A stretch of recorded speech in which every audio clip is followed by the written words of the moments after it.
Salut tout le monde, c'est Anonymal. Aujourd'hui on se retrouve pour une nouvelle vidéo et effectivement, vous vous y attendez pas, cette vidéo n'est pas une OP. Moi aussi je suis surpris hein. J'ai l'impression qu'il manque un truc là, je suis pas bien. Aujourd'hui je voulais faire une vidéo parce que je suis allé chez Action. C'est le magasin dans lequel on trouve de la déco pas chère, des trucs pour bricoler pas cher. On trouve aussi de la tech pas chère, évidemment il y a un rayon. Et on trouve des bonbons pas chers. Ceux qui sont mis juste à côté de la caisse là et que personne achète hein, évidemment. Alors bah du coup, si, moi oui. J'ai donc acheté là-bas une souris de gaming qui vaut 5,50€. Je l'ai prise pas parce qu'elle était particulièrement beau gosse ou quoi, hein. Je suis intrigué par le prix parce que généralement à ce prix-là, il y a rien. Enfin, on peut trouver des souris, mais ce sera toujours des très vieilles souris. Et globalement, des trucs pas ouf non plus. Là, on est sur une souris qui a essayé de faire un effort quand même. On a un packaging un peu travaillé, ça se vend comme une souris de gaming. Pour ceux qui veulent la marque, d'ailleurs, c'est Battletron Gaming. Alors, je sais pas du tout ce que ça vaut pour le moment. Je vais pas vous mentir, je suis pas hyper serein, hein. Mais ça, c'est parce que je connais le prix. À la base, je vois une souris comme ça, je me dis, ok, elle est pas folle, mais j'imagine que ça va à peu près. Donc, on va voir, on va la déballer. Il me faut un couteau.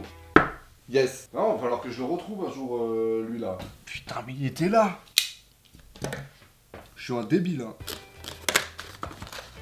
Je déballe ça comme si c'était un vrai objet, mais j'y crois pas du tout, hein. Étonnamment, le plastique est nul, hein. Nul à chier, ça. Waouh, les boutons sont hyper bizarres. Bon, je vais la déballer, on va finir d'en parler tout à l'heure. C'est emmerdant, ça.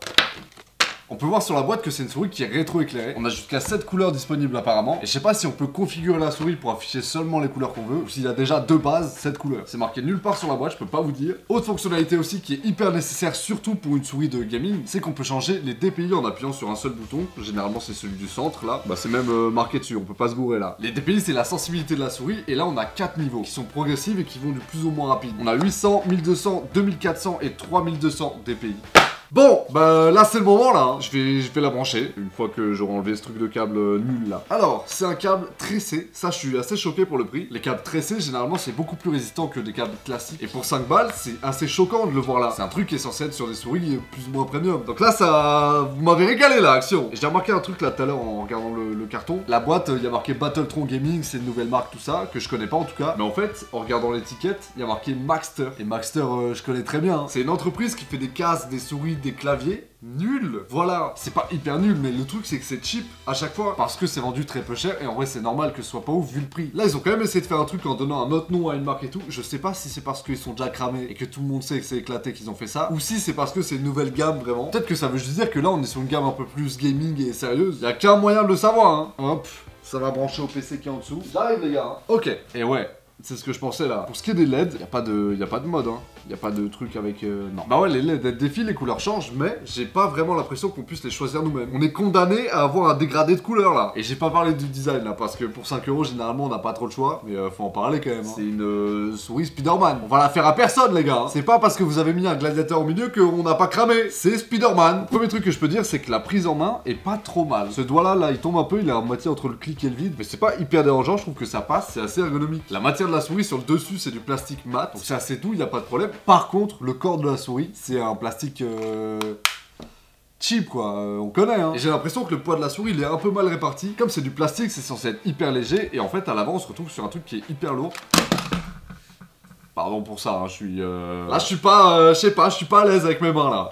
Voilà, je voulais juste vous montrer que c'était beaucoup plus lourd à l'avant. Alors oui, il y a le câble qui fait un peu du poids et tout, mais on sent que là, à l'arrière, il y a juste rien. Peut-être qu'en vrai, toute la souris c'est comme ça. Non, en vrai, c'est quand même un peu plus lourd au milieu, donc je pense que c'est lesté au milieu, histoire d'avoir l'impression d'avoir une vraie souris en main et tout, mais ça marche pas, hein. Désolé, désolé. On sent quand même que c'est du plastique pas fou et qu'on n'a pas un objet très stylé entre les mains. Là, bon, on n'aura pas du mal à le discerner, quoi, hein. Les clics gauche et droite sont assez classiques. Je vais regarder quand même si on est sûr qu'il n'y a pas de logiciel là pour configurer plein de trucs. Donc je vais taper Battletron Gaming Software là. Et non, par contre, je viens de capter là. C'est la marque d'Action en fait. C'est pas Maxter. Bah si, c'est Maxter. Oh, je suis perdu là, vous me cassez la tête, hein.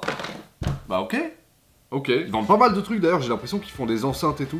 Bah stylé, c'est ok pour moi là, d'accord. Je voulais regarder s'il y avait pas de logiciel parce que sur le côté, on a 2 boutons au niveau du pouce. Généralement, on utilise ces trucs là pour programmer des actions et on le fait grâce à un logiciel. Là, il y en a pas, bon bah, il y en a pas. Mais par exemple, sur ma souris, vous pouvez mettre un raccourci clavier pour copier et coller par exemple sur ces 2 boutons là, normalement. Là, on peut pas, ça va simplement être des touches précédents et suivants. Si vous êtes sur internet par exemple, vous faites des recherches, vous voulez revenir en arrière, vous appuyez sur le bouton précédent. Et pareil pour le suivant du coup. Et on pourra pas faire plus, mais c'est déjà bien qu'ils y soient en vrai pour 5 balles. Je peux qu'applaudir là.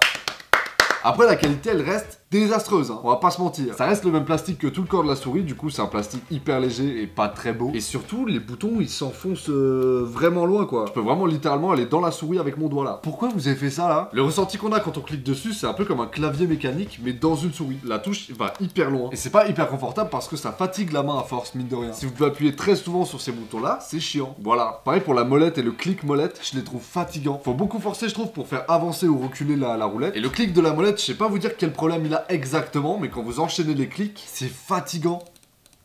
Eh c'est chaud hein. Mon doigt il est en crise d'asthme là. On a assez vite fait le tour de la souris, mais je vais aller vite fait sur internet, me balader dans les menus, tout ça. Si je change la sensibilité... Ah ouais, ça part en couille en effet. Ah ouais d'accord, ok. Bon, la deuxième sensibilité est très très bien. On va laisser ça. Mais ouais, le truc de la roulette dont je vous parlais là, c'est confirmé. Là, c'est chiant. Voilà, j'aime pas l'utiliser là. Après, pour une première souris, je pense que ça fait le taf. On a une souris qui fonctionne, tous les boutons marchent. Il y a 2-3 fonctionnalités du genre changer la sensibilité, il y a des LED, il y a des boutons sur le côté. D'ailleurs, ah bah je peux vous montrer maintenant là. Si je fais précédent, on arrive sur la page précédente en effet. Et suivant du coup on revient sur eBay. Bref voilà, c'est une souris qui a la principale qualité d'être là. Voilà, elle est là, c'est une souris. Non par contre vraiment je trouve que le suivi du capteur là, il est pas mal hein. C'est assez précis, c'est pas trop dégueulasse. Pour vous donner un avis final sur la souris, je trouve qu'elle est moche. En vrai, elle est chum. Le design n'est pas du tout beau, je trouve, mais c'est une souris qui est vraiment pas chère du tout et qui fonctionne. Elle fait ce qu'on lui demande de faire, le capteur fonctionne, le clic gauche-droit marche, ceux sur les côtés aussi, le bouton qui permet de changer les DPI, ça fonctionne. On est sur un truc sur lequel il manque des fonctionnalités, c'est sûr, mais ça vaut 5,50€. Vous pouvez pas normalement s'attendre à un truc de ouf. En vrai, peut-être d'occasion, à la limite. Donc si vous voulez choper cette souris, elle est disponible que chez Action, apparemment, puisque c'est la marque d'Action. Du coup, il va falloir soit se déplacer en magasin, soit le commander sur le site, et je sais même pas si c'est possible ça. Mais pour une première souris ou pour dépanner, je trouve que c'est cool. On a un câble qui...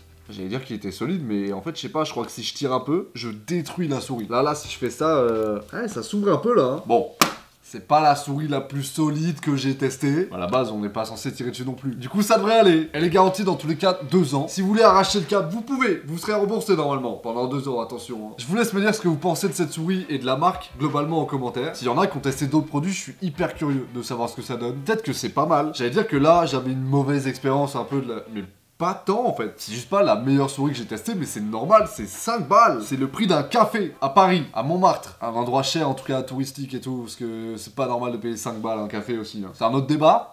Peut-être. Je vous laisse le lien de cette souris en description si je le trouve. Je suis même pas sûr en vrai, mais je vais essayer, je vais tout donner. Hein. Comme ça, vous pourrez avoir plus d'infos dessus si vous en avez besoin. Je vous laisse aussi le lien d'une autre vidéo dans la description. Je sais pas, voilà, c'est cadeau, j'ai envie de faire ça là. Je vais vous mettre une autre vidéo en description, c'est bon. Moi, je vous retrouve en tout cas très bientôt pour une prochaine vidéo, normalement mardi prochain. J'ai dit normalement. Hein. Salut à tous, ciao!